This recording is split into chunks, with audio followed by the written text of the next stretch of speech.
రక్షకుడును మన ప్రభువునైన యేసుక్రీస్తు నామంలో మీ అందరికీ హృదయపూర్వక వందనములు. ఈరోజు దేవుని వాగ్దానము ప్రసంగి గ్రంథము 11వ అధ్యాయము 9వ వచనము.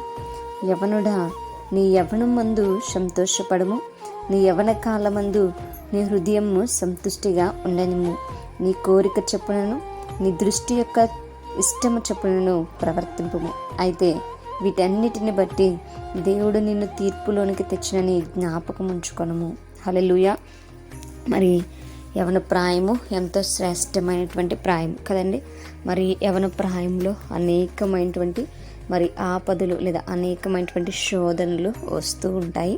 అనేకమైనటువంటి కోరికలు యవన ప్రాయంలో కలుగుతూ ఉంటాయి. అయితే మరి క్రైస్తవులుగా ఉన్నటువంటి మనం, యవన కాలంలో ఉన్నటువంటి మనము, మరి మనకు వచ్చేటువంటి కోరికలు, మనకున్నటువంటి ఆశల ప్రకారంగా కనుక మనం సంతోషించి జీవిస్తే, మనము చూసిన ప్రతీది కోరుకున్న ప్రతీది చేసేటువంటి వారంగా కనుక్కుంటే ఇప్పుడు మనం సంతోషంగా ఉంటాం, చాలా ఆనందముగా ఉంటాం. అయితే వీటినన్నిటిని బట్టి ఒకానొక దినమున దేవుడు తీర్పులోనికి తీసుకొస్తాడు.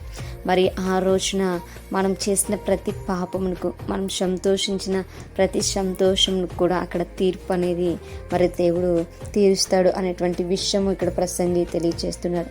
మరి యవన ప్రాయంలో ఏం చేయాలి? సంతోషించకూడదా?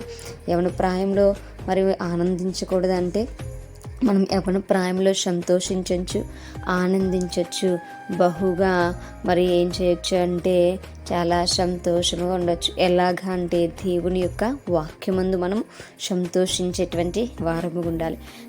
దేవుని యొక్క వాక్యము ద్వారా మన నడతలు మనం శుద్ధి చేసుకుంటూ, మరి మన బ్రతుకులను మార్చుకుంటూ మనం సంతోషించేటువంటి వారముగా ఉండాలి. దేవుని పనిలో మనం ఉంటూ మరి మనము సంతోషించేటువంటి వారముగా ఉండాలి. మరి ఈ లోకం అనేటువంటి పాపము నుంచి మనం దూరంగా పారిపోతూ మనము సంతోషించేటువంటి వారము ఉండాలి.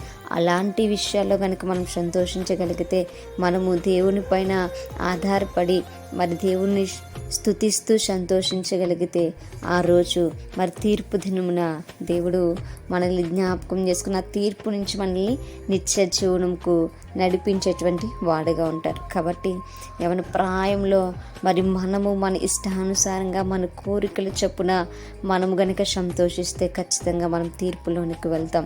అలా కాకుండా దేవునికి ఇష్టమైనటువంటి జీవితం జీవించి మరి వాక్యమందు ఆనందించి ఎల్లప్పుడూ ప్రభువుని స్తుతించి ఘనపరిచి దేవుని ఎదుట మన పాపంలో ఒప్పుకొని విడిచిపెట్టి మంచి మార్గంలో కనుక మనం నడిచి సంతోషించినట్లయితే మన యందు మరి దేవుడు సంతోషించి ఆ తీర్పులోంచి మనల్ని తొలగించి మనల్ని నిత్య రాజ్యం వైపు మనల్ని నడిపిస్తారు.